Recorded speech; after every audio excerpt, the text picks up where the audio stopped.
लेकिन उत्तर प्रदेश जैसा प्रदेश जो प्रधानमंत्री देता है, बिहार जा रहा है विकास, यूपी को क्यों छोड़ रहे हैं आप? वो उत्तर प्रदेश जहां से प्रधानमंत्री आता है, उस उत्तर प्रदेश के साथ नाइंसाफी क्यों हुई? ये सवाल है सपा प्रमुख अखिलेश यादव का।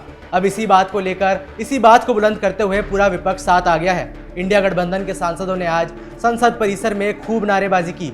नेता प्रतिपक्ष राहुल गांधी, सोनिया गांधी भी इस दौरान सामने आए। उधर राज्यसभा में जब वित्त मंत्री बोलने के लिए खड़ी हुई तो विपक्ष ने उन्हें बॉयकॉट करते हुए सदन से वॉकआउट कर दिया। कहा गया कि सरकार ने जो 2024-25 का बजट पेश किया है वो भेदभावपूर्ण है।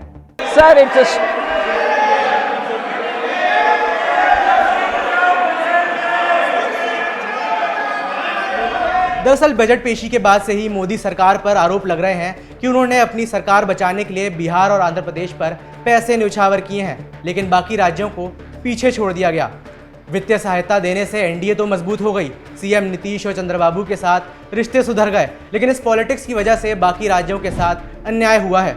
उत्तर प्रदेश के हक की लड़ाई लड़ने के लिए समाजवादी पार्टी प्रमुख अखिलेश यादव सामने आए हैं। उन्होंने कहा कि जो उत्तर प्रदेश प्रधानमंत्री देता है उसके किसानों के लिए, उसके लोगों के लिए कोई घोषणा नहीं की गई। अखिलेश यादव ने बिना नाम लिए सीएम योगी और पीएम मोदी पर भी कटाक्ष किया। कहा गया कि दिल्ली अब लखनऊ की ओर नहीं देख रहा है। लखनऊ वालों ने दिल्ली वालों को नाराज कर दिया है, उसका परिणाम बजट में दिखाई दे रहा है। डबल इंजन की सरकार, तो डबल लाभ मिलना चाहिए था, दिल्ली का लाभ, लखनऊ का लाभ।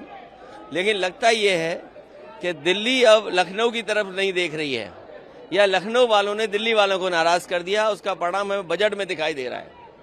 तो डबल इंजन का क्या फायदा हुआ? बिहार जा रहा है विकास, यूपी को क्यों छोड़ रहे हैं आप? बाढ़ अगर बिहार की रोकनी है तो नेपाल की बाढ़ रोके बिना और यूपी की बाढ़ रोके बिना आप बिहार की बाढ़ कैसे रोकेंगे? तो आपको पहले यूपी की बाढ़ रोकें, नेपाल की बाढ़ रोकें, तो बिहार की बाढ़ अपने आप रुक जाएगी। यही राग फिर राज्यसभा में भी सुनने को मिला। राज्यसभा में लीडर ऑफ ऑपोजिशन मल्लिकार्जुन खड़गे ने राज्यसभा में भेदभाव की बात अपने अंदाज में बयां की। उन्होंने कहा कि सिर्फ 2 की थाली में पकौड़े जलेबी रखे हैं, बाकी सबकी थाली खाली रखी है। कुछ नहीं मिला और सबके थाली खाली, और 2 के थाली में पकौड़ा और ये अपना जलेबी, एक सेकंड, ये 2 छोड़ के किसी को नहीं मिला कुछ। नहीं, मैं बोल देता हूँ, उन्होंने तो बोलने में, माता जी बोलने में तो एक्सपर्ट है, मुझे मालूम है। तो उसी तो माता जी नहीं, आपकी बेटी के बराबर हैं। मैं अपनी तो बात आपकी बेटी के बराबर हैं। तो इसीलिए सर मैं कंडम करता हूँ। अगर आप जिस जगह अपोजिशन पार्टी चुन के आ गई, जिस जगह आपको निग्लेक्ट किया गया है या लोगों ने नकार दिया आपको, उस जगह कुछ नहीं मिला। वहीं दिल्ली के हक की लड़ाई लड़ने के लिए दिल्ली सरकार की मंत्री आतिशी सामने आई हैं। राज्यों में भेदभाव का मुद्दा छेड़ते हुए उन्होंने कहा कि दिल्ली की जनता 2.5 लाख करोड़ का टैक्स देती है, लेकिन बजट में उनका जरा भी ख्याल नहीं रखा गया। ये दिल्ली के लोगों को धोखा देने का बजट है।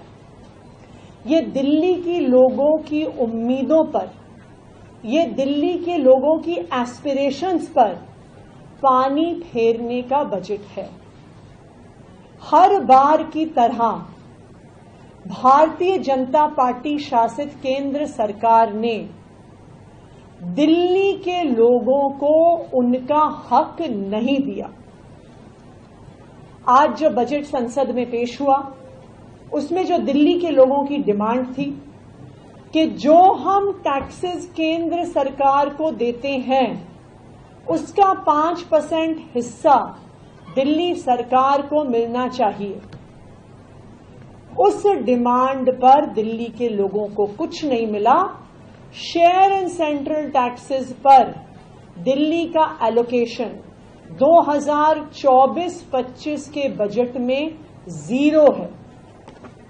उसी तरह से दिल्ली के लोगों ने ये डिमांड किया था कि जिस तरह से देश भर में लोकल बॉडीज को फाइनेंशियल एलोकेशन, बजटरी एलोकेशन होता है, उसी तरह से दिल्ली की म्युनिसिपल कॉरपोरेशन को भी बजटरी एलोकेशन होना चाहिए। एक हैरानी ये भी जताई जा रही है कि चुनावी राज्यों के लिए कुछ विशेष ऐलान नहीं किए गए। महाराष्ट्र, झारखंड और हरियाणा में इसी साल विधानसभा चुनाव होने हैं। महाराष्ट्र और हरियाणा में तो बीजेपी की सत्ता है। कयास थे कि कम से कम महाराष्ट्र जैसे बड़े राज्य के लिए तो बजट में कुछ घोषणा की ही जाएगी, लेकिन ये लॉजिक भी फेल हो गया। बात जम्मू कश्मीर, मणिपुर और बंगाल को लेकर भी है। जिन राज्यों से आए दिन आतंकवाद या हिंसा की खबरें आ रही हैं, उनके लिए भी क्यों बजट में कोई खास घोषणा नहीं की गई।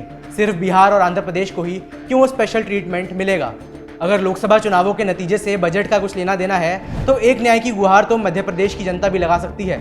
जिस राज्य ने बीजेपी को 29 में से 29 सीटें दे दी, बीजेपी को सिराखों पर बिठाया, उसके लिए भी बजट से कोई रस नहीं निकला। अब बिहार और आंध्र से कोई गिला शिकवा नहीं है, लेकिन बाकी राज्यों को क्यों पीछे छोड़ा गया, ये सवाल तो अभी भी बना हुआ है। अब एक बार फिर यूपी पर लौटकर आते हैं। बजट में राज्यों के बीच भेदभाव हुआ या नहीं, ये कहना तो मुश्किल है, लेकिन हाँ, यूपी ने बीजेपी को लोकसभा चुनावों में झटका जरूर दिया था। वो झटका बीजेपी भूली नहीं होगी। जहां सीएम योगी ने 80 में से 80 सीटें जीतने की बात कही थी, वहां समाजवादी पार्टी की लाली ज्यादा देखने को मिली। 37 सीटें सपा के नाम हुई, वहीं 33 सीटें बीजेपी के पाले में आईं। सबसे तगड़ा झटका रामनगरी अयोध्या में था।